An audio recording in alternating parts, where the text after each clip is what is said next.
সুপ্রভাত বন্ধুরা, কেমন আছো তোমরা সবাই? আশা করি তোমরা সবাই অনেক ভালো আছো আর আমরাও বেশ ভালোই আছি। আমি বিউ আর আমার সাধারণ ঘরকন্যা চ্যানেলের আবারও একটা নতুন ব্লগে তোমাদের সকলকে জানাই মিষ্টি ওয়েলকাম। তো চলো তোমাদের সাথে নিয়ে শুরু করে দিই আজকের নতুন ব্লগ। তো সকালে ঘুম থেকে উঠে এখন তো রোজই কিশমিশ ভেজানোর জলটা খেয়ে নিই। তো আজকেও তার অন্যতা হয়নি, আজকেও খেয়ে নিয়েছিলাম কিশমিশ ভেজানোর জল। আর তারপর টুকটাক একটু কাজকর্ম সেরে নিয়ে খেয়ে নিয়েছিলাম গরম গরম চা। সত্যি বলছি, সকালের এই গরম চাটা কিন্তু আমার কাজের অনেকটা এনার্জি বাড়িয়ে দেয়। আর এই চাটা খাওয়ার পর কিন্তু একদম ফুল এনার্জি নিয়ে কাজে লেগে পড়ি, একের পর এক কাজ সেরে নিতে। আসলে কি বলতো, আমরা সকল হাউসওয়াইফরাই কিন্তু সকালে ঘুম থেকে ওঠার পর প্রচণ্ড পরিমাণে ব্যস্ত হয়ে পড়ি। সংসারের সমস্ত কাজগুলো আর কি কমপ্লিট করতে হবে এটা ভেবে, তারপরে সবাইকে ঠিক সময়ে লাঞ্চ দিতে হবে, টিফিন দিতে হবে, অফিসের রান্না শেষ করতে হবে, হাজব্যান্ডের সমস্ত কিছু আর কি বেরোনোর আগে সমস্ত কিছু জোগাড় করে দিতে হবে তার হাতের সামনে, তার যেন কোনো সময় অসুবিধা না হয় তার বেরোনোর সময় আর কি। আসলে ওরা তো সেই সকালে ধরো বেরিয়ে যায় আর ফেরে অনেকটা আর কি বেলাতে, বা হয়তো বা সন্ধ্যাও হয়ে যায় বা রাতও হয়ে যায় কারো কারো ফিরতে ফিরতে। তো সেই হিসাবে তারা যখন সারাদিন বাইরেটায় কাটাবে, তাদের ব্যবস্থাটাও কিন্তু আমাদের যথাযথ করে দিতে হয় আর কি, সমস্ত কিছু হাতের সামনে এগিয়ে দিতে হয়।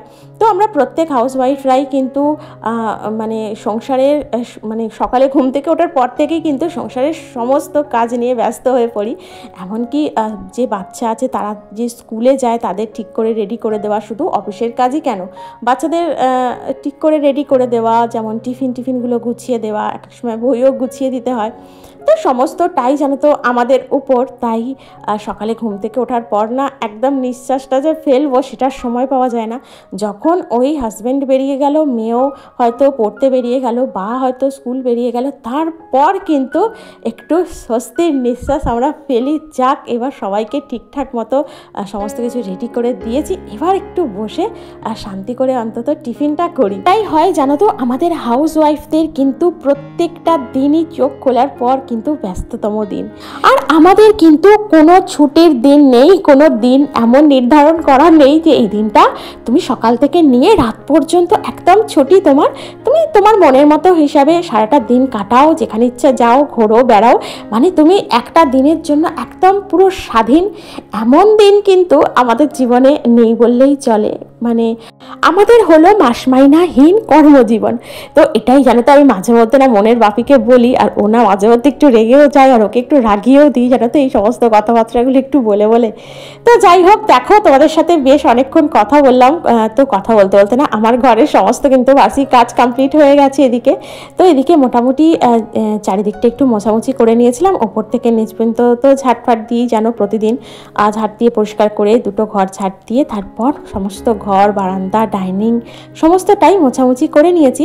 আর এখন দেখো চলে এসেছি টিফিনটা আর কি করে নিতে। তো আজকে মন বললো যে মা আজকে আমি একটু ডিম টোস্ট খাবো।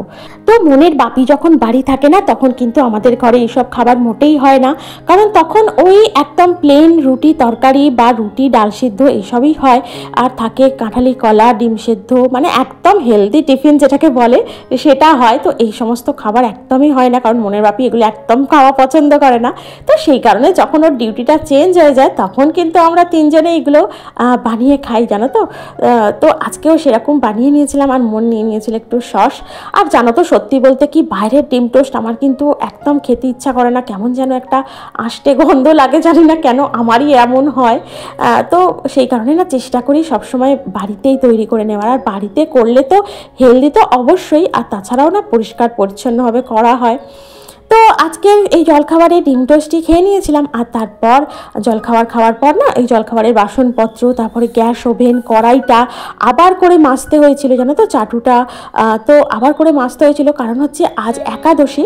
তো সেই কারণে মায়ের তো আজকে আলাদা রান্না হবে, আর আমাদেরও আজকে আলাদা রান্না হবে।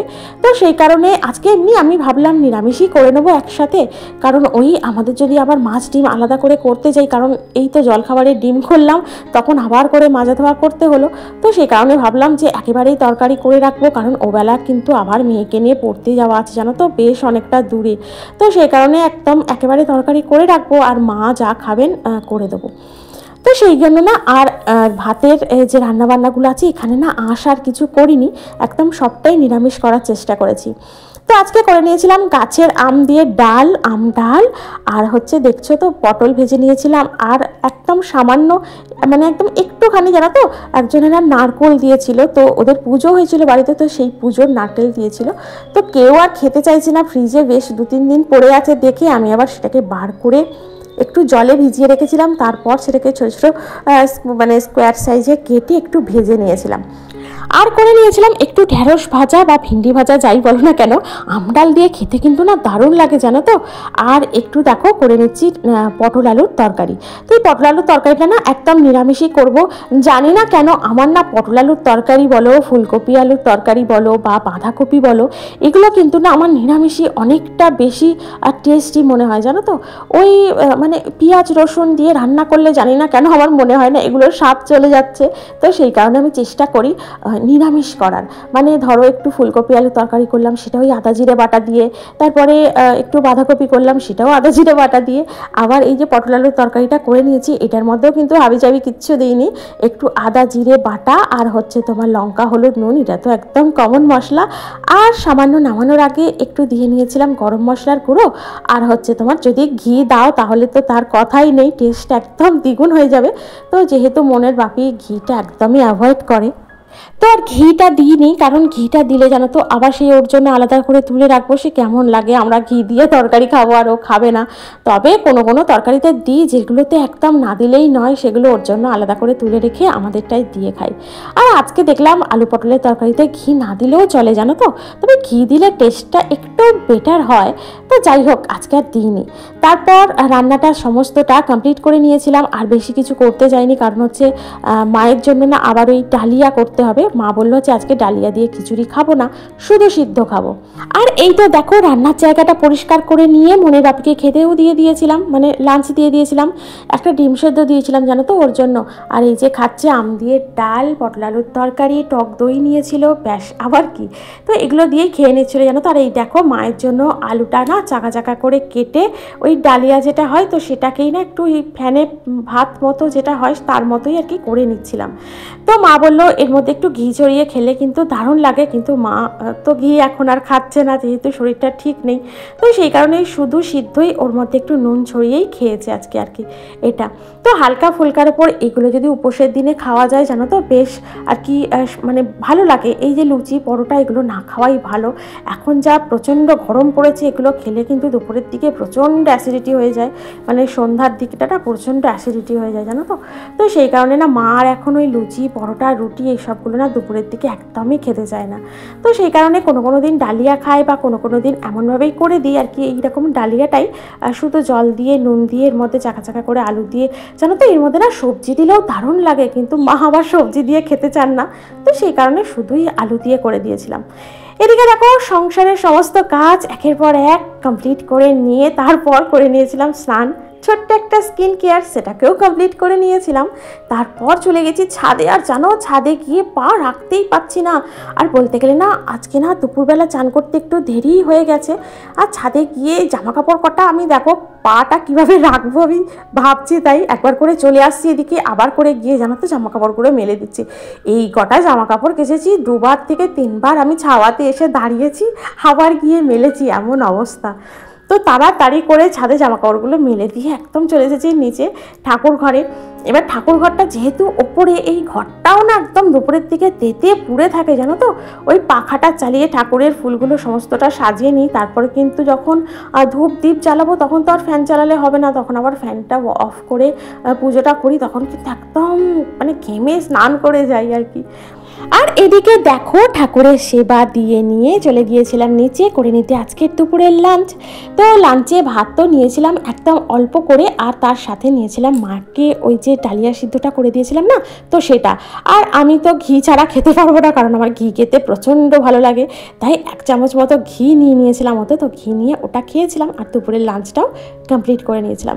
আর তারপর আজকে দুপুরবেলা তো একটু শোয়া হয়নি, একটু রেস্ট নেওয়া হয়নি, কারণ প্রচুর কাজ ছিল এদিক সেদিক সেদিক মানে এটা সেটা। তো সেই সমস্ত কাজগুলো কমপ্লিট করতে করতেই দেখছি বিকাল 4:30 হয়ে গেছে। তো তারপর চলে এসেছি দেখো ছাদে, মানে এখন বিকাল 4:30 বাজে। তো চলে এসেছিলাম ছাদে, এসে এই গাছ কটাতে জল দিচ্ছি। তো দেখছি না ছাদটা মানে ছাওয়া হয়ে গেছে, তো আরেকটু দেরি করে জল দিলেও হতো, যেহেতু আমাকে আবার বেরোতে হবে মেয়েটাকে নিয়ে পড়তে নিয়ে, তো সেই কারণে না আগেই এই কাজগুলো কমপ্লিট করে নিলাম। আবার ওই ঘরে আর কি গিয়ে একটু ঠাকুরকে একটু সন্ধ্যা দেখিয়ে তবে বেরোবো। তো সেই কারণে না ছাদে গাছগুলোতে জল দিয়ে জামা কাপড় যে কটা ছিল সেগুলোতে একদম শুকিয়ে গেছেই। এখন তার ওই শুকাবে না এরকম কোনো ব্যাপার নেই, একদম দেওয়ার সাথে সাথেই কিন্তু জামা কাপড় সমস্তটা শুকিয়ে যায়। আর তারপর রেডি হয়ে বেরিয়ে পড়েছিলাম মেয়েটাকে নিয়ে পড়তে দিতে। তো পড়তে দিয়ে জানো তো গিয়েছিলাম একটু শ্রীরামপুর মার্কেটে। তো আমার সাথে আজকে একটা বান্ধবীও ছিল, তো তার মেয়েও জানো তো এই শাড়ির কাছেই ভর্তি হয়েছে। তো আজকে যেহেতু প্রথম গেছে তাই একটু বললো চলো না একটু মার্কেটটা ঘুরে আসি। তো ওর সাথেই গেছিলাম আর কি একটু মার্কেটটা ঘুরে দেখতে কেমন কি জিনিসপত্র আর কি সেল হচ্ছে আর কি, চৈত্র সেলে। আর দেখেছো চৈত্র সেলে ব্লাউজ পুরো ঢেলে সেল হচ্ছে, 100 টাকা করে বলছিল জানো তো ব্লাউজগুলো। পুজোর সময় যেগুলো এগুলো মানে 300 350 নিচে তো দেবেই না, মানে এখন দেখছি চৈত্র সেলের জন্য 100 টাকা করে আর কি বিক্রি হচ্ছিল। তো যদিও আমি এই সেলের জিনিস কোনোটাই কিনিনি, শুধুই আমরা দুজনে ঘুরে ঘুরে এই যে ঘুরে ঘুরে দেখছি যে কেমন কি সব জিনিসপত্র আর কি। তো মাঝে মধ্যে যেখানে যেখানে ভালো লাগছে সেখানে সেখানে আবার দাঁড়িয়ে দেখছি, একটু নেড়ে ঘেটে দেখছি জিনিসপত্রগুলো যে সেল দিচ্ছে, এত কমে দিচ্ছে যে জিনিসটার কোয়ালিটি কীরকম, জিনিসটা আদৌ ভালো তো যে মানুষে কিনছে। তো এগুলোই আর কি দেখে দেখে একটু সময়টাও কাটলো। আর সত্যি বলছি আমাদের মহিলাদের তো এই গয়নাগাটি জামা কাপড় এগুলোর ওপরে তো একটুখানি আকর্ষণ বেশি থাকে। তো এগুলো দেখবে যেখানে আর কি সেল হয় তো সেখানে মানুষ কিন্তু ছোটে বেশি জানো তো। তো সেই কারণে আমরা দুজনও এদিক সেদিক দোকান টোকান একটু ঘুরে ঘুরে দেখছিলাম, আর বেশ ভালোই লাগছিল জানো তো। নাই বা কিনলাম কিছু, তবুও ঘুরে দেখতে দেখতে বেশ ভালো লাগে। আর আমাদের এই শ্রীরামপুর মার্কেটটা না সব সময়ের জন্য একদম জমজমাট, মানে যখনই যাবে তখনই কিন্তু এখানে তুমি ভিড় পাবে, কোনো সময় ফাঁকা নেই এই সমস্ত জায়গা। তো এত ভিড় কোলাহল থেকে একটুখানি দুজনে মিলে চলে গেছিলাম একটু নিরিবিলি জায়গায়, একটু শান্ত জায়গায় যেখানে কোনো রকম আর কি হই হুল্লোড় হচ্ছিল না, একদম শান্ত শিষ্ট জায়গা। তো এই হচ্ছে একটা আর কি শ্রীরামপুরের আর কি ঘাট, এটাকে ধুবি ঘাট বলে। তো এই ধুবি ঘাটে গিয়ে একটু সময় কাটালাম আমি আর আমার বান্ধবী দুজনে। তো এত কোলাহলের মধ্যে ছিলাম তো ওই জায়গাটা এসে না এত ভালো লাগছে, একদম নিস্তব্ধ জায়গা। তো এখান দিয়ে আর কি মানুষ ঘাট পারাপার করে, আর গঙ্গার ওপারটা দারুণ লাগছিল। আর ওখানে তো আরেকদিন তোমাদের আরেকটা ভিডিওতে শেয়ার করেছিলাম, তো এখানে না ওই তোমার অনেক মন্দির মতো আছে জানো তো, মানে ঠাকুর আছে এখানে। তো এই জায়গাটা আমার কিন্তু খুব ভালো লাগে, এই যে শ্রীকৃষ্ণ ভগবান আর তার পাশে আছেন আমাদের জগবন্ধু মানে জগন্নাথ দেব। তো এই মন্দিরটা কিন্তু আমার মানে প্রচণ্ড দৃষ্টি আকর্ষণ করেছে। তো যখনই যাই মেয়েকে পড়াতে নিয়ে আগে আমি এখানে আসি, এসে ঠাকুরকে দর্শন করি, নমস্কার করি। আর দেখো তারপর চলে এসেছিলাম বাড়ি ফিরতে ফিরতে জানো তো রাত 10টা হয়ে যায়। তো যাই হোক এসে করে নিয়েছিলাম গরম গরম রুটি, আর আমাদের তো ছিল এই যে আলু পটলের তরকারি, মেয়ের জন্য করে নিয়েছিলাম একটু ডিমের অমলেট জানো তো, ওনা খেতে চাইবে না না হলে। আর সাথে নিয়ে এসেছিলাম একটু রসগোল্লার এই যে ছানার জিলিপি। তো এই ছিল আজকের আমার সারাদিন। তো আজকে এই পর্যন্তই রাখলাম। তোমাদের যদি ভালো লেগে থাকে অবশ্যই একটা লাইক করো, কমেন্ট করো, আমার চ্যানেলটিকে সাবস্ক্রাইব করে আমার পাশে থেকো। দেখা হচ্ছে পরবর্তী ব্লগে। Tata, good night.